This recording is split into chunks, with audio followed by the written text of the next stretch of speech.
Invest wisely. My name is Martin Pelche. I'm a Chief Investment Officer and Portfolio Manager here at Trivest Wealth Counsel. Today I'm going to address my financial post column this week, which is on the Canadian investment industry and the family office model, a model that's being very well embraced and being very well used abroad in the US and Europe in particular. So let's begin taking a look at the Canadian investment industry. A lot of people don't realize that the Canadian investment industry is dominated primarily by those selling financial products. So for example, there's 118,000 registered advisors here in Canada, and all of those advisors are not registered as a fiduciary duty to the client, not unlike an accountant or lawyer. So they have what is called a duty of care.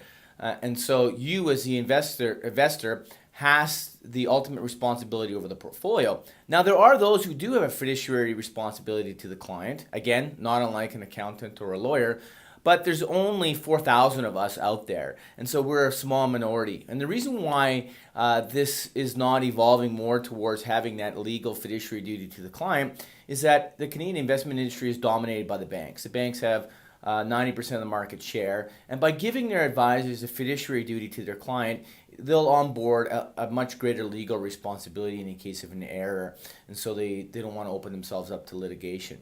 So that's a big problem. That's changing quite rapidly in other jurisdictions like in the US and in Europe. But because our market is so tightly held by the banks, there's been a lot of pushback and they've been successful at preventing that from happening. Now, having said that, it doesn't prevent you as an investor from onboarding a more professional relationship like you do with your accountant, again, and your lawyer, and in utilizing the services of a fiduciary investment advisor, or in our case, we have a chief investment officer service.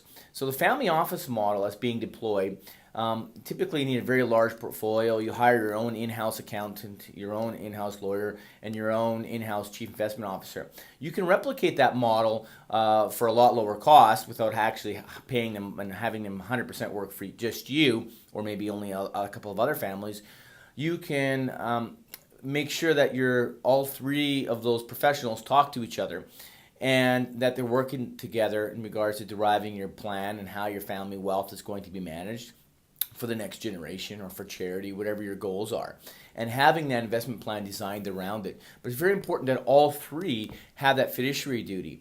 And so employing a chief investment officer that works with your accountant, works with your lawyer to derive your estate plan and investment plan, everything lining up perfectly.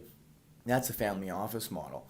Now, it's very important that there's no conflicts with that chief investment officer. So what I mean by that is that they're not going to solely sell you or get paid more to sell you certain investment products or their in-house products or anything that they'll benefit and you won't. And so you have to make sure that they're conflict free. Even you can bring them investment ideas. We do that. Their clients bring us some private ideas, or hey, have a look at this manager, and we'll do that for them. And we're happy to say yes or no, conflict free, because we get paid the same whether we onboard them or not. And finally, if you have a larger chief investment officer, they'll be able to negotiate the fees down for you. So you'll find that more often than not when you move from a bank-owned advisor, traditional commission-based advisor, or maybe even a fee-based, if by moving more towards a chief investment family office model, we found that most investors have been able to cut their fees down at least by half.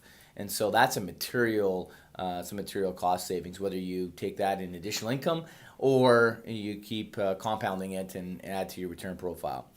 And so that's it. Take a look at the family office model. Be aware of the investment industry in Canada. Just because it hasn't changed doesn't mean that your portfolio can't change. Let's keep investing wisely. Take care.